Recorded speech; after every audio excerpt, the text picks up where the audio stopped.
Bueno, cambiamos de tema por una realidad bastante dramática que se está viviendo en estos momentos en Sudáfrica. Al menos 72 personas han fallecido producto de estas manifestaciones que han sido bastante violentas, con saqueos, con disturbios en las calles. Un altercado que no se había visto por lo menos desde los tiempos democráticos, ¿no? Desde la llegada de Nelson Mandela al poder. Por todo esto queremos realizar la siguiente entrevista y vamos a tomar contacto desde ya con Pablo Cabrera, que es director, miembro también del Centro de Estudios Internacionales de la Universidad Católica, analista, académico, diplomático, así que bastantes credenciales para poder hablar de este tema tan relevante que a veces por la lejanía del país se nos hace un poco complicado, pero las imágenes que hemos visto, Pablo, han sido bastante elocuentes, con la gente en las calles en estos disturbios, saqueando comercios, supermercados. ¿Tú habías visto una realidad así? ¿Estoy en lo correcto de que no se había visto una situación tan caótica en este país muy populoso por lo demás desde el comienzo de la democracia con Mandela? Bueno, no, en realidad es muy sorprendente y es una pena lo que está pasando en Sudáfrica porque obviamente que hay que ponerlo en el contexto de la pandemia. Yo creo que todo lo que está sucediendo en el mundo hoy día es de alguna manera relacionado con el tema de la pandemia. Y en Sudáfrica el tema es muy dramático porque se ha perdido muchos empleos, hay mucha mano de obra desocupada, ha perdido el poder adquisitivo de la gente, hay muy poca gente vacunada, hay mucha desesperación.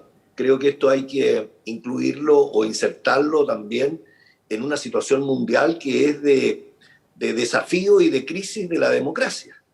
Creo que de alguna manera muestra lo que ha sucedido en otros países, si bien es cierto esto es mucho más violento.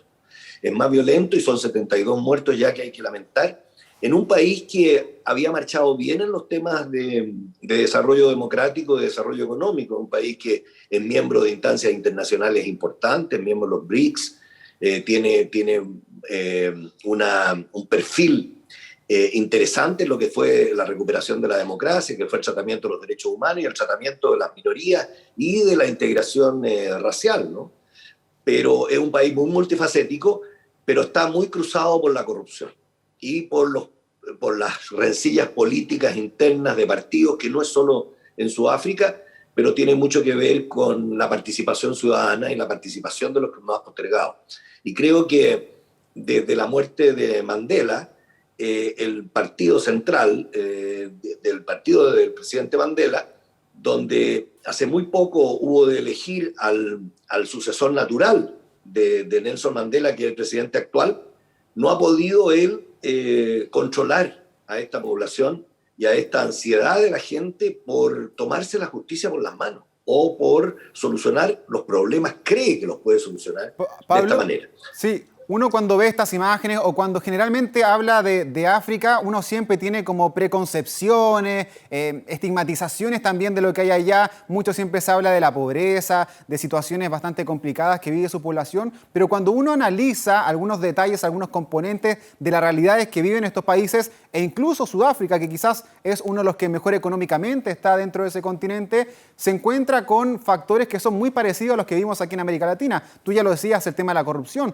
pero también está el tema de la desigualdad, de un Estado que no logra llegar a todas las personas, que en la pandemia ha quedado al debe porque no han llegado las ayudas, porque la vacunación, si bien ha avanzado, todavía es muy débil. Sudáfrica también se inició en este tema de la vacunación, fue centro también de investigaciones, sin embargo esto todavía ha sido muy complicado y por eso la gente también decide agarrar esta oportunidad para salir.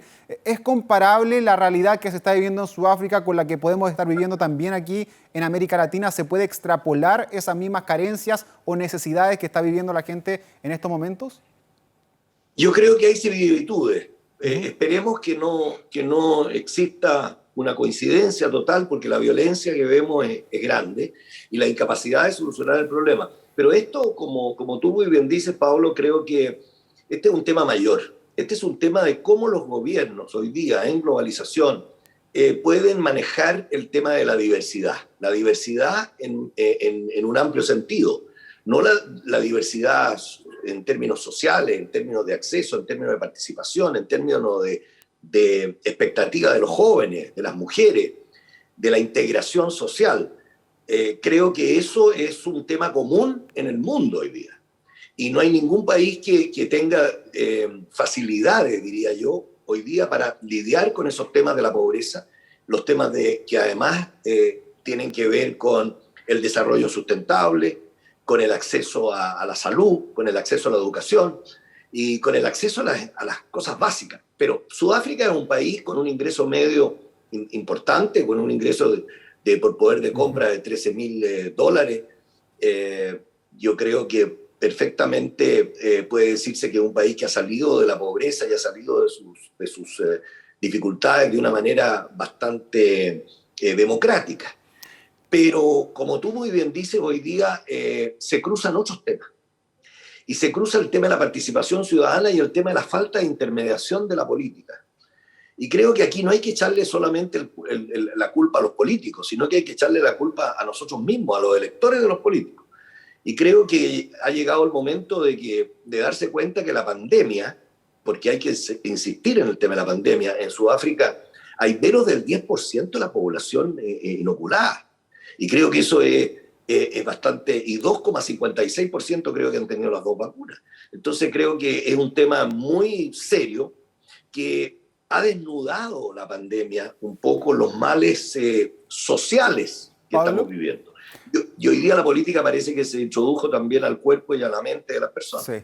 Hay que decir también, para la gente que nos está viendo en sus casas, que estas protestas emergieron la semana pasada cuando se encarcela al expresidente Jacob Zuma, que es el anterior al que está hoy, que es el presidente Cyril Ramaphosa, acusado de corrupción. Un miembro que también es parte del oficialismo, porque el Congreso Nacional Africano, que es el partido oficialista, es el que ha gobernado desde la llegada de Nelson Mandela en los años 90 hasta el día de hoy. Es decir, ha habido una continuidad política. Pero si nos remontamos un poquito más atrás, en los momentos del apartheid, ¿puede haber esos hechos históricos los que han hecho que Sudáfrica hoy quizás no esté en el lugar que le corresponde, siendo este país uno de los que tiene mayor cantidad de población en el mundo, que quizás debería ser la gran potencia ahí en África junto a otros países, por ejemplo, el caso de Egipto, que también tiene una gran población y también índices económicos más grandes? ¿Tú crees que muchos de estos factores se arrastran de manera histórica del momento del apartheid ahí en Sudáfrica?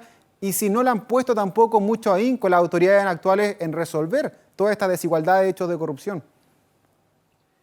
Mira, me gusta tu análisis, pero obviamente que es un tema histórico, pero tiene mucho que ver con la calidad de la democracia y cómo lo han ejercido quienes estuvieron elegidos para eso.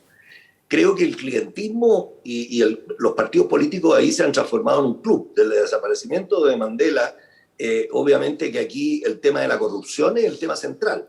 El tema de la corrupción y el tema de cómo se reparten los puestos. Si tú has leído las informaciones de por qué nace todo esto, es primero, obviamente, es un tema regional del lugar de donde venía el presidente anterior, que es un presidente de la etnia zulú, y era de su pueblo, y obviamente que eso les dolió. Pero indagando un poquito más, investigando un poco más, uno se da cuenta que lo que ha desarrollado la corrupción ha sido una mala ejercicio de la política y una mala performance de los partidos políticos. Entonces, si bien es cierto, esto es África, que viene con una historia distinta a América Latina, creo que el tema de la digregación, el tema de la no inclusión, el tema de la diversidad, es un tema muy importante que hoy día obviamente que hay que solucionarlo con democracia, pero con una democracia transparente, con una democracia proba, con una democracia que responda a los ideales de la democracia. Por ejemplo, tú lo comparabas con América Latina. Nosotros en América Latina, después de muchas situaciones, logramos tener una cosa inédita que fue la Carta Democrática. Y tú ves cuál es la situación de la democracia en América Latina. Esa carta no es letra muerta, pero casi. Claro. Tenemos problemas de democracia en muchos países. Y en el África hay mucha unidad africana, es cierto, pero este es un país muy diverso y no creas que tiene tantos habitantes, tiene 60 millones de habitantes Sudáfrica y está rodeado de países del sur de Sudáfrica y ahí hay un sentimiento también con respecto a las figuras del presidente. Este presidente actual, no obstante que era el heredero del presidente Mandela, y esta figura fantástica que era Mandela, estuvo fuera de la política porque no lo dejaron acceder al principio al partido. Accedieron otros. Y él se retiró y se transformó en un millonario. y un millonario que también estuvo relacionado con algunos hechos de violencia con respecto al emprendimiento que él hacía en unas manifestaciones que hubo por temas de corrupción en esa parte. No estoy diciendo nada contra el presidente, yo creo que al revés, él está tratando de ver esto, pero se ve que su secretario general dentro del mismo partido, está detrás de la corrupción. Y él lo ha sacado y él se ha negado a salir, el secretario del partido. Ha nombrado de facto un nuevo secretario sin la consulta de los otros, porque no se negó a salir. O sea, estamos frente a un problema común. ¿Cuál es el respeto a la ley? El hacer las cosas en paz, en buscar intermediaciones. Fíjate que a tu pregunta me dejaste pensando, Pablo, y creo que estamos lamentablemente viviendo un periodo, no, esperemos que el resultado no sea igual, un periodo como el del siglo pasado de las entreguerras, cuando se estaba forjando un nuevo sistema internacional, cosa que está pasando ahora en otro contexto. La gente como que no se ve satisfecha de las expectativas. Y creo que ahora, con el cambio paradigmal, donde las instituciones, la intermediación de las instituciones cuenta menos por el tema de la digitalización, por el tema de la participación inmediata, la inmediatez, el querer solucionar los problemas, ojalá no sea un espejo roto o un espejo del periodo de la entreguerra del siglo pasado. Por eso creo que la calidad de la democracia deberíamos trabajar todo y buscar poder entender e informar con rigor cuál es lo que está debilitando la democracia en Sudáfrica, que a lo mejor no es lo mismo que está debilitando la democracia en algunos países de América Latina.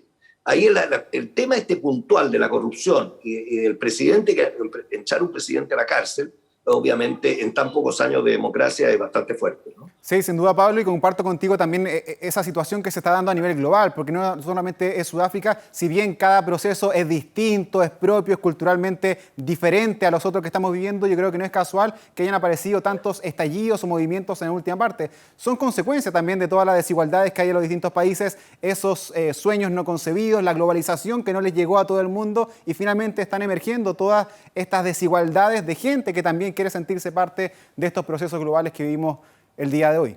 Exactamente, yo creo que hay que mirar un poco para atrás y hacer una reflexión. Y tal como la pandemia nos está desnudando los problemas que no hemos podido satisfacer, el ansiado progreso, el paraíso perdido, que no sea de nuevo otro paraíso perdido para los sudafricanos. Sí. Porque esa expectativa existe y obviamente que todos los esfuerzos que se han hecho en Sudáfrica y todas las ayudas y las cooperaciones que ha recibido han ido en el camino correcto. Pero no olvidemos, una vez más, porque a veces tiende a olvidarse, que la pandemia no ha terminado y que esto afecta no solo al cuerpo, sino que afecta a la psiquis.